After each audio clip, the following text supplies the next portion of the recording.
ഉത്തരം പറയേണ്ടി വരുമെന്ന് ചിന്തിക്കുമ്പോൾ തന്നെ ഞാൻ വിറകൊള്ളുന്നു.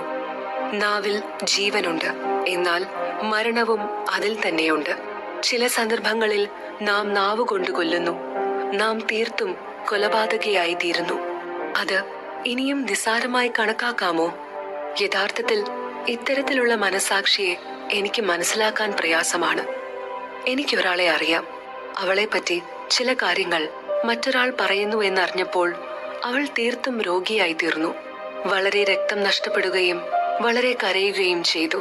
അതിന്റെ പരിണിത ഫലം വളരെ വേദനാജനകമായിരുന്നു. ഇതെല്ലാം ചെയ്തത് ഒരു വാളല്ല, ഒരു നാവാണ്.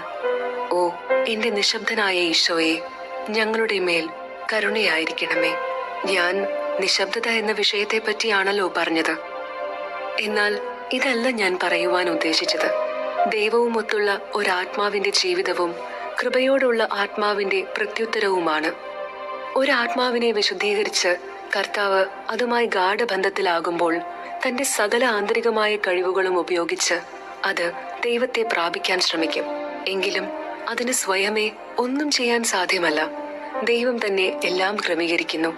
ആത്മാവ് ഇതറിയുകയും ജാഗരൂകതയോടെ വർത്തിക്കുകയും ചെയ്യുന്നു. ആത്മാവ് ഇപ്പോഴും തിരസ്കരിക്കപ്പെട്ട അവസ്ഥയിൽ തന്നെയാണ്. ഇരുളടഞ്ഞതും തോരാമഴയുടേതുമായ ദിനങ്ങൾ ഇനിയും വരും. അപ്പോഴെല്ലാം ഇതുവരെ ഉണ്ടായിരുന്ന മനോഭാവത്തേക്കാൾ വ്യത്യസ്തമായ കാഴ്ചപ്പാടിൽ കാര്യങ്ങൾ നോക്കിക്കാണണമെന്ന് അത് മനസ്സിലാക്കുന്നു. വ്യാജമായ സമാധാനത്തിൽ ആശ്രയിക്കാതെ അത് യുദ്ധം ചെയ്യാൻ തയ്യാറാകണം. യോദ്ധാക്കളുടെ വംശത്തിൽ നിന്നാണ് താൻ വന്നിരിക്കുന്നതെന്ന് അത് മനസ്സിലാക്കുന്നു. ആത്മാവ് എല്ലാറ്റിനെക്കുറിച്ചും കൂടുതൽ ബോധവൽക്കരിക്കപ്പെട്ടിരിക്കുന്നു. അത് രാജകീയ വംശത്തിൽപ്പെട്ടതാണെന്നും അതിനെ സംബന്ധിച്ചതെല്ലാം ഈ ഉന്നത പരിശുദ്ധവുമാണ്. ദൈവം